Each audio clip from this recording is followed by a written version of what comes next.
Mars, the red planet, closest to Earth in our solar system. Surely life must exist on it. We dreamt about the builders of the canals that we could see by telescope, about ruined cities, lost Martian civilizations, the possibilities of alien contact. Then the Viking and Mariner probes went up and sent back nothing. Mars was a barren planet, lifeless, sterile, uninhabited. In 2019, the first man set foot on the surface of Mars. John Boone, American hero. In 2027, 100 of the Earth's finest engineers and scientists made the first mass landing. Their mission? To create a new world. To terraform a planet with no atmosphere, an intensely cold climate, and no magnetosphere, into an Eden full of people, plants, and animals. It is the greatest challenge mankind has ever faced. The ultimate use of intelligence and ability. Our finest dream.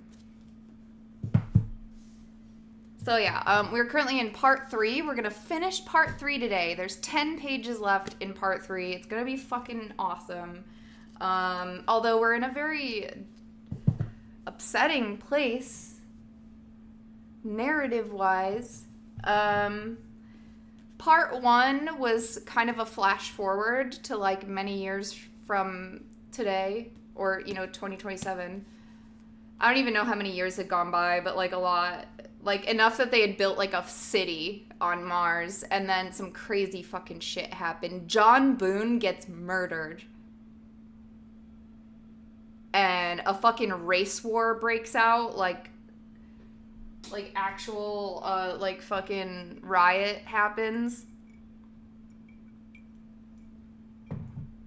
And then yeah, we find out that John Boone gets murdered by Frank Chalmers. And then we go to part 2. And it's back to day 1, where 100 scientists who have passed the trials of living like they've gone through all the evaluations, they lived in Antarctica in a group, and 100 were chosen to go on the official flight to Mars to build the first permanent habitat for humans. Not for birds, but for humans.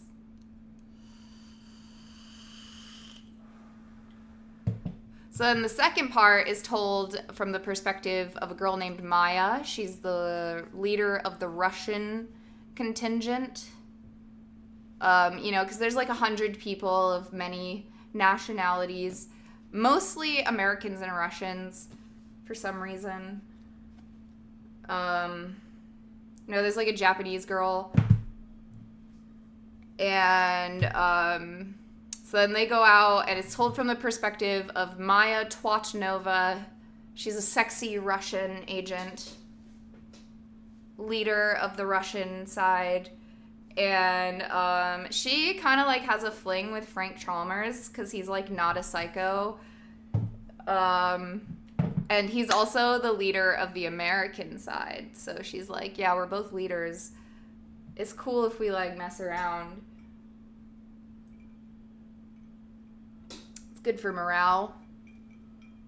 But then like Frank is kind of like weird. He totally fumbles the bag. I'm gonna be honest, he fumbles her really hard, and then she's like, all right, it was just a fling.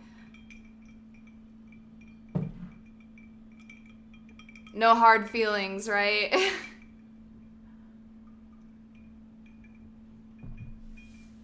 And then, so, like, they're still flying to Mars, and they're, like, getting ready for that. It's like, blah, blah, blah. Science. Mission.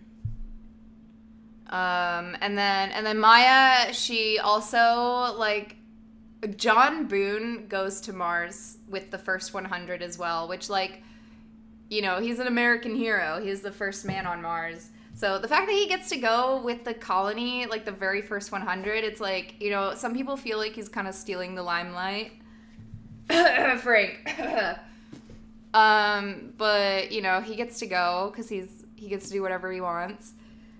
And him and Frank are like, they're like friends, sort of. They're like frenemies, I guess. You know, like, John wouldn't have gone to Mars in the first place if it weren't for Frank. So, yeah, they're like frenemies. And then Maya has sex with John. It's really sexy. It's in the Bubble Dome, 0G. And they really get into it. More like brothers. Think Cain and Abel.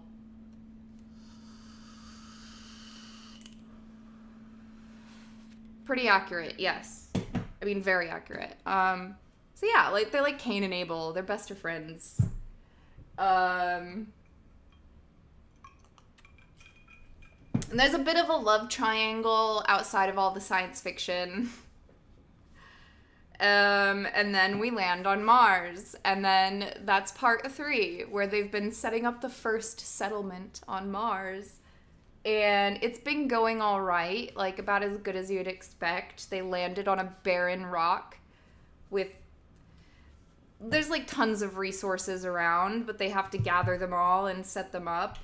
And they got to go to all the airdrops that have been sitting on the surface for like 5 years and set it all up. So they built a bunch of shit. And they built a trailer park. They built a nuclear power plant. They built a farm. They built...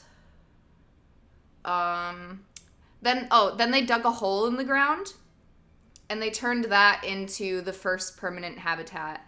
Because you can't live in a trailer park on Mars for very long before the lifestyle catches up with you.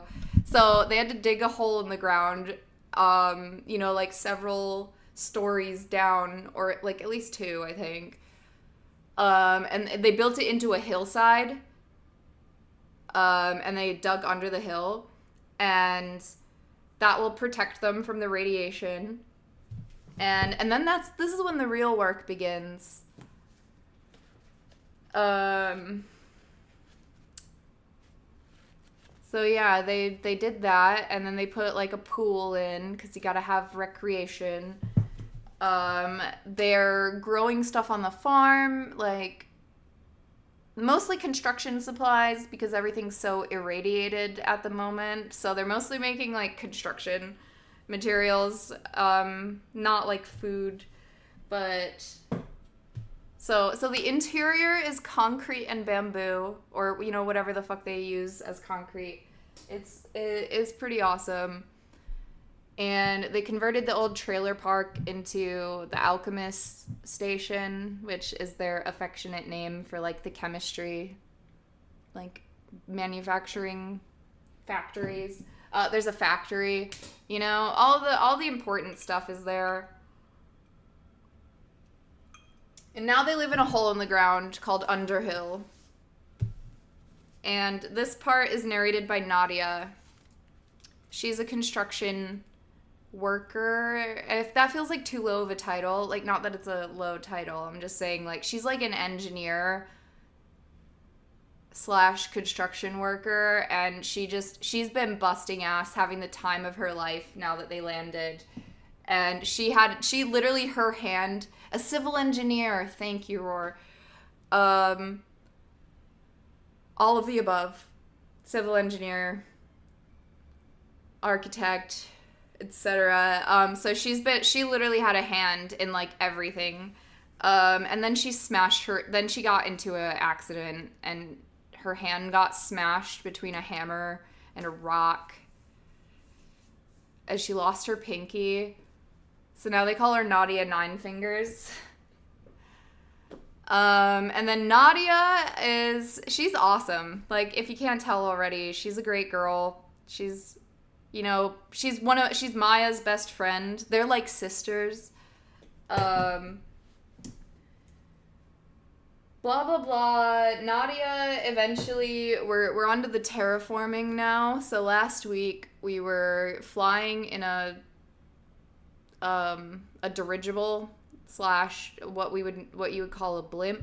She's been floating around in a blimp with Arcady. And they had sex. And that was awesome. Exactly how I dreamed it would be.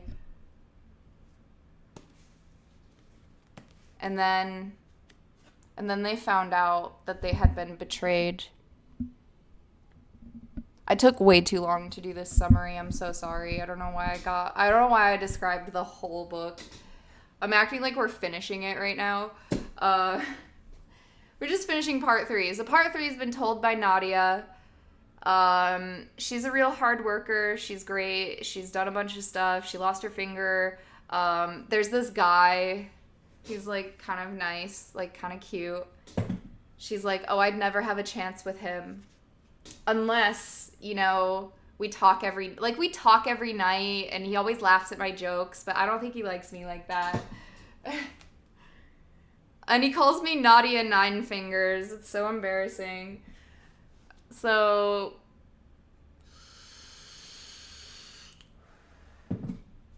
like, sometimes we hold hands, but he could have any girl. So then they go on a flying, on a blimp. They're taking a blimp, and they've all the colonists have agreed that they're gonna try to terraform the planet. They're not gonna try to, not touch anything at all.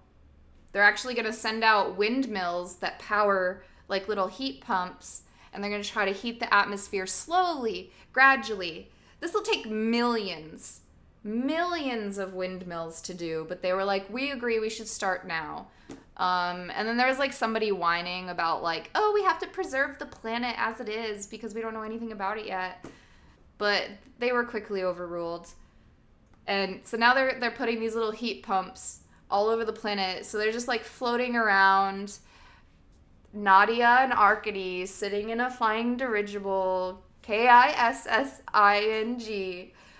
And then they find out that there's actually mold.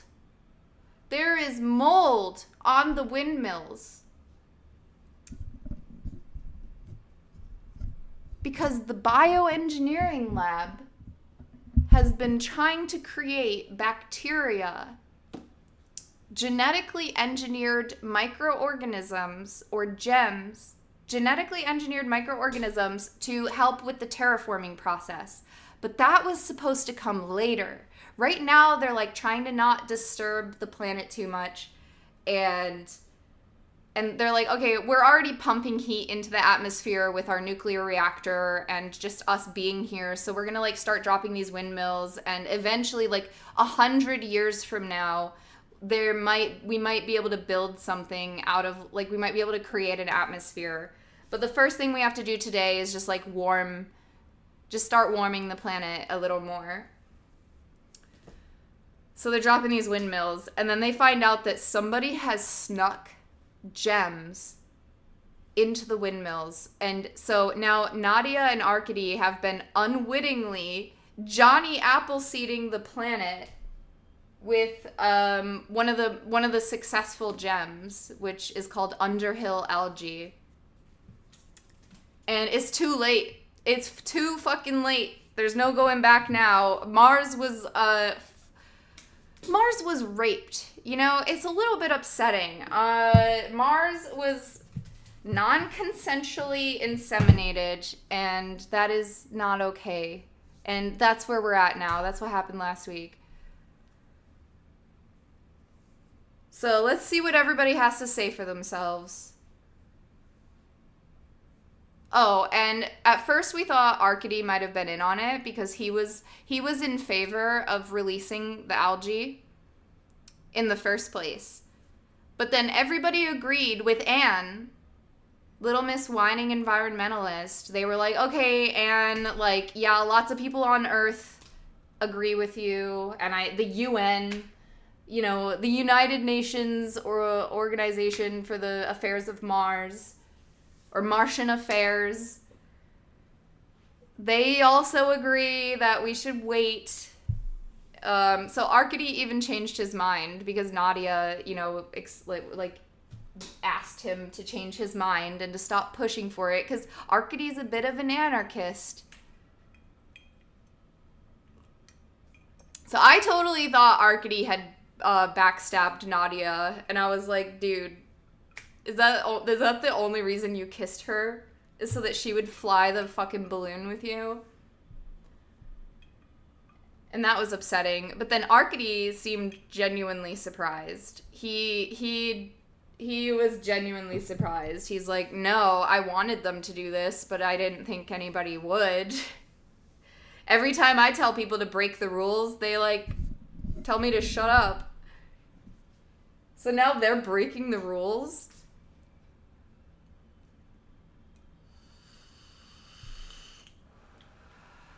Arcady wants to lead the anarchy, though. I see why you're laughing at that. I also think your interpretation is wrong, but maybe I'll be proven wrong later. Maybe Arcady will turn into an egomaniac later in the book, but I haven't read ahead. Arcady, I don't understand why it's so hard to understand why Arcady is upset. Like, everybody's, like, laughing at him, like, oh, isn't he an anarchist? Like, he's going back and forth between, like, being happy that everybody did something for themselves and not for what people on Earth want. But then he also wonders, like, why would they do it behind my back when I'm the one who's been advocating for this, when I'm the one who's said, like, it's okay. He's not hurt because they didn't tell him. Dude, he's worried because if they don't want to tell him when he said your motives are okay, then what are their motives? Why wouldn't they just tell anybody? Like, if anybody on Mars agrees that we're doing it because we're on Mars, like, why wouldn't they tell the person? You know, like, why wouldn't they say, hey, we agree with you? Unless they don't actually agree with him and they have their own plans that don't involve a free and democratic, independent society, which is a problem none of us have encountered.